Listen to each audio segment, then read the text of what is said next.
Hello lovely people, my name is Emma and today I'm bringing another board game recommendations video. Now I have done two of these before. I've got a board games for two players video and I've got a cooperative board games video, both of which I'll link down below. But this one today I'm just talking about board games in general that I really like playing. The bulk of these are ones that you do need more than two people to play. Some of them do work as a two-player, but they can have other kind of players added onto them, but for most of these you are going to need at least three, probably 4 or 5 players.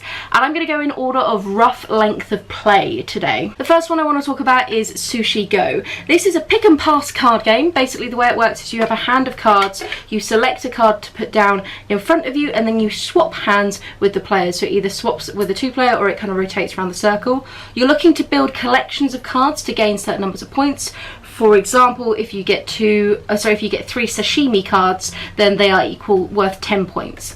It keeps going and you have 3 rounds in total, and you just kind of tot up your points, and highest points wins.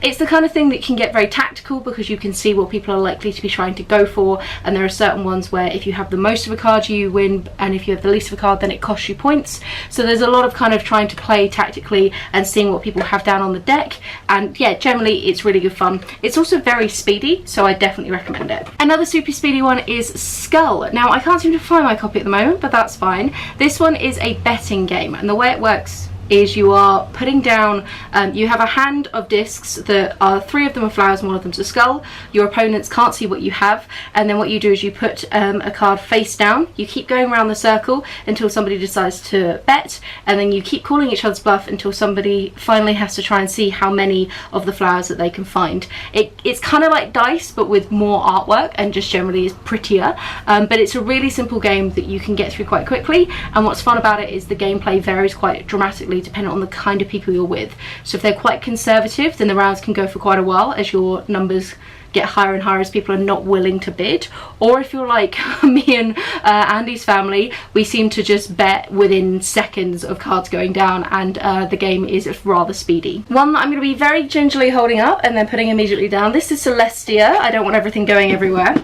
And this is such an adorable game. It is just fantastic. The way it works is you're trying to go up these islands, and you're all little like people on an airship that's going up, but you're going to encounter things that are going to stop you along the way. You take it in turns to be the captain, and the captain has to try and beat these different obstacles that are going to be in their way, like storm clouds or birds or lightning or whatever they are. And if they can't do it, then the whole ship goes down. And it's about trying to jump off when you think that the captain isn't going to be able to make it any further to be able to pick up treasure, but sticking with them long enough that you get a higher value treasure. It's absolutely adorable, and I'm going to show you one of my favourite parts of it. It comes with a tiny airship that you get to build when you first play it. I love this thing. I built this. I adore this so much. It also has many entertaining moments where you can say things like, I am the captain now, look at me, look at me. And that's always amusing. An absolutely iconic one that has just replayability that is through the freaking roof is Dominion. So Dominion is a deck building game. You've got a series of cards and you're trying to basically they have different abilities, and you're trying to build a hand that then means that you can gather more coins to basically buy victory points. The nice thing about this particular game is that whilst the deck for each game has like 10 different cards out, the actual starter pack has about 20 cards in it, and then there are tons of expansion packs that you can add in. So each game can be very different depending on what kind of a set of 10 out of your options you want to put down. In some of the sets they're very remote, and what you're doing is you have your own gameplay going on, but you don't really interact with each other. There's no like attacking cards in any way, and you're just really doing your own thing. But in other decks there can be things like curses and witches and all sorts of horrible stuff that you can throw at all of your opponents. So then that way it becomes a lot more aggressive, and there are various cards that will allow you to block attacks, and things get a little bit more intense and actually kind of tactical against the other players. Which means that winning scores can vary from as high as like 60 points all the way down to as low as like -2. It's absolutely ridiculous as a game and so much fun. Also what's really nice about it is there is actually a free one that you can play online. I will link it down below, completely free. And we've been playing it tons at the moment in lockdown with Andy and his family. What I'd recommend for it is when you're doing it, have your players that you're playing with on speakerphone as well, so you can talk through your turns. Otherwise things can move a little bit quickly. It can be easy to miss what people have done. Also it just adds to that social element. But I love Dominion. I think it's probably the board game that I've played the absolute most in my life, independent to the fact that in lockdown it's one of the few that we can play. Andy's family and I will have literally like Dominion nights where we go over specifically to play Dominion. Not not just board games, Dominion. A newer one to my shelf that is so cute and so much fun is Barenpark, or Barenpark, as it's a German game, I believe. In this one, you are creating a zoo entirely made of bears, and it's all about tile placement and about building up your tiles to try and fit in as many holes as you possibly can. What you cover with your tile dictates what you can take the next turn, so you can get really tactical and kind of dick over other people. There are weird shapes that you can make, and there's all sorts of little like side questy bits that you can add onto it. It's super cute and super fun and just really soothing. I really like tile building games. A similar one to this is like Patchwork, which I talked about in my 2-player game video. I really like it when you're kind of building that little web mesh of different things. So if you have any other tile placement games that you want to recommend, do let me know. I've played Azul as well and I absolutely adore it. That's another big one that a lot of people play. It's not on my list today, but it is a cracking one. One that we're now going a little bit back in time with the copy that we have. This is Cosmic Encounters that I dare not lift any more than this. I'm going to put it back down. That's Andy's copy, which I believe might have even been his dad's copy, and everything in there is totally going to fall over. So in this one, you are an alien who has your little horde of planets and you're trying to infiltrate other people's planets. But what's really fun about this one is your alien race that you're given at the beginning of the game has different powers, and again, it's similar with Dominion. There's loads of different cards in the deck, but you obviously only draw one each time, so the different powers that you can have can create very, very different games and very different kind of gameplay. You are directly in competition with the player opponents. You're kind of directly attacking them, so you get all of these fun standoffs where you can invite people to join on your side. It gets very tactical. There's lots of arguing about like whether you're going to let somebody join you or not. It's super fun, and then if you want to add on a bunch of twists to this, you can do things like rotating the powers that you have, having 2 powers, just all sorts of crazy stuff like that. This is the game that Andy probably has played the most because he played it tons at university, and there are some very amusing videos of him and his friends playing it until the crazy hours of the morning, getting very drunk. So we love Cosmic Encounters.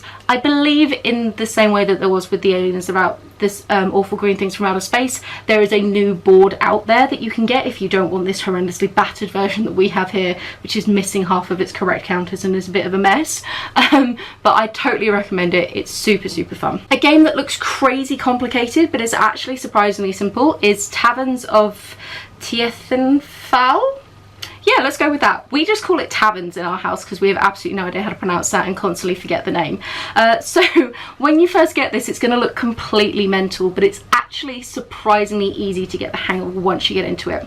You are a tavern owner, and what you're trying to do is with each round, you're trying to amass gold and beer to be able to upgrade various parts of your tavern to get as many victory points as you can at the end. You'll have the ability to buy various guests and various different kind of upgrades to your pub, like a serving wench or a dishwasher, or all sorts of things like that, which will then allow you to store more or get more perks in the long run. It's the kind of game that there's all sorts of weird elaborate gameplay things, but what's really nice about it is what you can and can't do in each round is dictated by the roll of a dice, and you have to like line up the dice that you pick that you get given like on various different squares to kind of unlock those powers. But the dice which you roll, you take one and then you pass it round to your neighbours. So it's a lovely blend of like you are doing your own gameplay and you have your own strategy, but there is a little bit of like interacting with the other players and the potential to dick each other over. So for me, it's a really nice blend of that like completely removed working by yourself style of game, but also the super aggressively competitive directly competing with other members of like other players. It's like a nice midway point, which for me personally is my favourite kind of game, because whilst I do like ones that are you know, do have that interaction, I don't like super hugely competitive ones where you're constantly thinking tactically about the other person, because sometimes I just like to kick back in a board game night and like do my own thing. So yeah, I would totally recommend Taverns. It has within it built in several different expansions, which is why it looks so insane when you first get out of the packet, because there's like stuff everywhere. But actually the basic game itself doesn't take too long to get a hold of, and there's enough gameplay there that we haven't needed the expansions yet, so it's totally awesome. The final one I want to talk about is Munchkins, and this is such a big well-known game. I'm sure you've played it before, but it's so much fun. It also has like a gajillion expansions out there that you really don't need. So the way it works is you are an explorer, and basically you're going on a quest to kick down the door and find out what monsters are behind, and you have to try and get up to, I believe it's level 10, by killing various monsters as you go. When you do it, you can discover treasures, and again, similar to with Cosmic Encounters, you can invite people to help you out, or indeed they can help out the monster to try and kill you. It's ridiculously simple in terms of gameplay, but it's super fun, and what I really enjoy about it is just how funny it is. Some of the cards are absolutely ridiculous, and it's just really amusing seeing the different things that come out. Like I said, there's tons of expansion packs out there which again have more like thematic funny things. So if you really like zombies, I'm sure there's also like some pop culture referencey expansions that you can add into there. There's a Cthulhu pack, I believe. There's tons out there, but I really don't think you need it. We've played with the basic before and it's super fun. It was also one of the first board games that I played that was distinct from like an actual board setup and had that real interactive element that I enjoyed, and so for me it has like a soft spot in my heart as being one of my early introductions to board games outside of like Monopoly, Cluedo, your kind of big classics. So I really appreciate it for that. So there you go, those are I think about 7 of my favourite board games, maybe 8, I'm not too sure. If you're enjoying this series and you want me to do more board game videos and maybe look at more specifically kind of subcategories, whether it be short sweet ones that take under half an hour, or ones that are more aggressive, or ones that are more like removed, or whatever you want it to be, do let me know in the comments down below. It's hard to judge on this channel how popular these board game videos are. The cooperative one completely tanked, but you guys love the board games for 2 players, so I have no idea personally. I'm having fun talking about them, so I might just make another one at some point in the future, who knows. Have a wonderful reading week, and I'll chat to you soon. Bye.